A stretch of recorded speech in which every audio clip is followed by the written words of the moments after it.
जनता की जो आवाज है और एनडीए सरकार के लिए जो मुहर है वही एग्जिट पोल में दिखाया जा रहा है।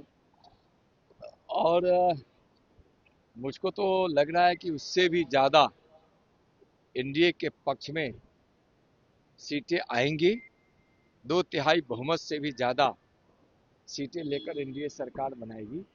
14 तारीख अब तो ज्यादा समय है नहीं, परसों ही परिणाम सामने आएगा तो लोग स्वीकार करेंगे।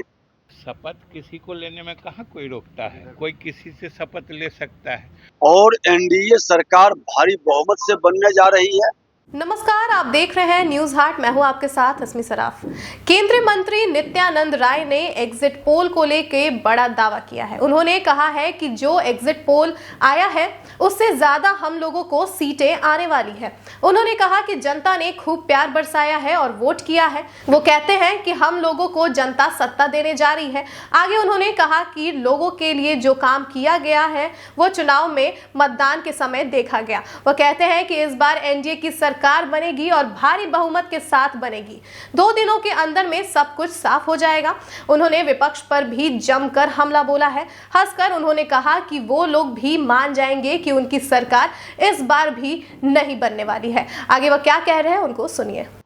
जनता की जो आवाज है और एनडीए सरकार के लिए जो मुहर है वही एग्जिट पोल में दिखाया जा रहा है। और मुझको तो लग रहा है कि उससे भी ज्यादा एनडीए के पक्ष में सीटें आएंगी। 2/3 बहुमत से भी ज्यादा सीटें लेकर एनडीए सरकार बनाएगी।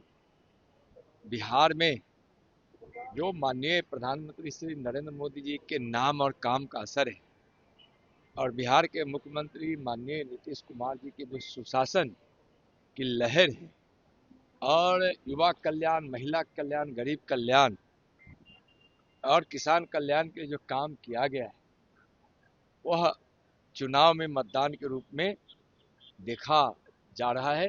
जो बम्पर मतदान के रूप में एनडीए की सरकार बनेगी, भारी बहुमत के साथ बनेगी। लोगों को विश्वास है माननीय प्रधानमंत्री जी में, माननीय मुख्यमंत्री। लेकिन विपक्ष नहीं मान रहा सर, एग्जिट पोल को कह रहा है कि मान तो रहा ही है, दिल तो उनका मान ही रहा है, लेकिन वह नहीं मान रहे हैं। अब तो 1-2 दिन की बात है, मान जाएंगे। जनता तो उनको समझा दी है और वह समझ भी गए हैं कि उनका सुपड़ा साफ होने वाला है। कौन होने वाला है? इसी कड़ी में आपको बता दें कि उप मुख्यमंत्री विजय कुमार सिन्हा ने भी एक बड़ा बयान दिया है। उन्होंने कहा है कि लोकतंत्र की जननी बिहार की भूमि पर जनता का मैं आभार व्यक्त करता हूं। नीतीश कुमार को बिहार के भविष्य को बनाने के लिए एक बार फिर से मौका दिया जा रहा है। एनडीए सरकार भारी बहुमत के साथ बनने जा रही है। विपक्ष के सवाल पर उप मुख्यमंत्री ने कहा कि 14 तारीख में ज्यादा समय नहीं है, सब कुछ साफ हो जाएगा। उन्होंने विपक्ष पर निशाना साधते हुए ये भी कहा कि अप्पू और पप्पू विदेश जाएंगे, दिल्ली जाएंगे, फिर बिहार से उनका कोई मतलब नहीं रह जाएगा। दिल्ली में बम ब्लास्ट पर भी उन्होंने अपनी प्रतिक्रियाएं दी हैं। क्या कुछ कह रहे हैं उनको भी सुन लीजिए। देखिए, बिहार के लोकतंत्र की जननी की भूमि पर निवास करने वाले हर बिहारी को मैं आभार व्यक्त करता हूं, धन्यवाद देता हूं कि इन्होंने फिर से डबल इंजन की सरकार मोदी जी, नीतीश जी के विकास के रफ्तार को बढ़ाने का अवसर दिया है। उनका आशीर्वाद और स्नेह बिहार के सामाजिक सौहार्द और बिहार के भविष्य को बनाने का एक मौका दिया है। और एनडीए सरकार भारी बहुमत से बनने जा रही है।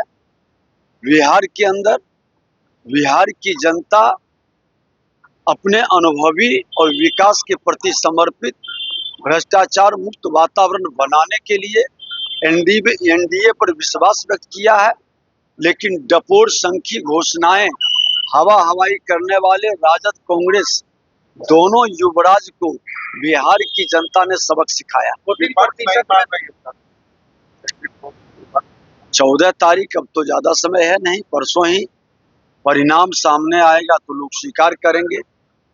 वो तो पहले चुनाव आयोग पर ठिकरा फोड़ने का, ईवीएम पर, पदाधिकारी पर वो बहाना ढूंढ रहे हैं। इससे साफ झलकता है वो हताश निराश, और बिहार की जनता ने चार्टर्ड विमान पर बर्थडे मनाने का फिर उनको अवसर दे दिया है। दोनों अप्पू और पप्पू कोई विदेश जाएंगे, कोई दिल्ली जाएंगे, फिर बिहार से उनको कोई मतलब नहीं रह पाएगा। वोटिंग प्रतिशत में बढ़ोतरी हुई है सर, महिला युवा बढ़ चढ़कर मतदान किए, हमको क्या कहेंगे? देखिए, ये लोकतंत्र में बिहार की जनताओं का जो विश्वास है, पूरे देश के लिए एक उदाहरण पेश किया है। और इस तरह से हर मतदाता को भागीदारी करनी चाहिए। जिन लोगों ने चुनाव आयोग पर प्रश्न उठाया, उनको भी जवाब है कि आज उनका SIR वोट चोरी का जो मामला उठाए थे, कोई उनके साथ खड़ा नहीं हुआ। और बिहार की जनता लोकतंत्र के इस महापर्व में पूरी पारदर्शिता और शुद्धता, पवित्रता, ईमानदारी के साथ चुनाव आयोग के साथ खड़ा रहा और भागीदारी किया है। वोट परसेंटेज 2020 में 57% था, आज लगभग एवरेज 67%, 10% का अंतर। ये लोकतंत्र, मजबूत लोकतंत्र की एक नई पहचान और एक नए उदाहरण के साथ नए कदम बढ़ाया। दिल्ली कांग्रेस में अब NIA जांच करेगा सर, कैसे करेगा? दुखद दुर्भाग्यपूर्ण है। और इस तरह की मानसिकता जब पढ़े लिखे लोग समाज की सेवा, राष्ट्र के प्रति सेवा का भाव के बदले इस तरह के आतंकवादियों के सहयोगी बन जाए, तो नए ढंग से अब विचारने की जरूरत है। और सरकार पूरी सजगता के साथ आतंकवाद, उग्रवाद, अपराध और भ्रष्टाचार पर नजर रखे हुए है। और ये चारों लोग को जो संरक्षित करते हैं और जो इनको कहीं न कहीं आगे बढ़ने का अवसर देते हैं, उस पर भी कार्रवाई की अब जरूरत है। अखिलेश यादव सवाल उठा रहे हैं सर, इंटेलिजेंस एजेंसी पे कहते हैं कि उन्होंने अच्छे से काम नहीं किया, इसलिए ये विपक्ष के लोग अपनी जिम्मेवारी को समझें और संवेदनशील मुद्दों पर राष्ट्र के साथ खड़ा। नतीजे आने से पहले पक्ष विपक्ष में जमकर बयानबाजी हो रही है। विजय चौधरी ने भी महागठबंधन पर हमला करते हुए तेजस्वी और कांग्रेस पर बात करते हुए कहा कि यह मानसिक दिवालापन है और हास्यास्पद है कि कांग्रेस JDU के बारे में फैसला ले रही है। क्या कुछ कह रहे हैं, आप भी उनको सुनिए। शपथ किसी को लेने में कहाँ कोई रोकता है, कोई किसी से शपथ ले सकता है, लेकिन बिहार के राज्यपाल शपथ दिलाएंगे, वो सिर्फ नीतीश कुमार जी को दिलाएंगे, बाकी शपथ कोई किसी को दिला सकता है। कांग्रेस के द्वारा एक ट्वीट किया गया है कि बीजेपी के जहां JDU के कैंडिडेट नहीं है, वहां RJD को वोट दिया जाए। प्रियंका देशमुख कांग्रेस कुमार के बैठक में अब कांग्रेस के लोग JDU का फैसला कैसे ले सकते हैं? या ये दो ही चीज हो सकती है, या तो उनका मानसिक दिवालियापन है या हास्यास्पद कार्रवाई है। तो आपने सुना NDA के 3 बड़े नेताओं को। फिलहाल के लिए बस इतना ही। आप देखते रहिए न्यूज़ हाट। धन्यवाद।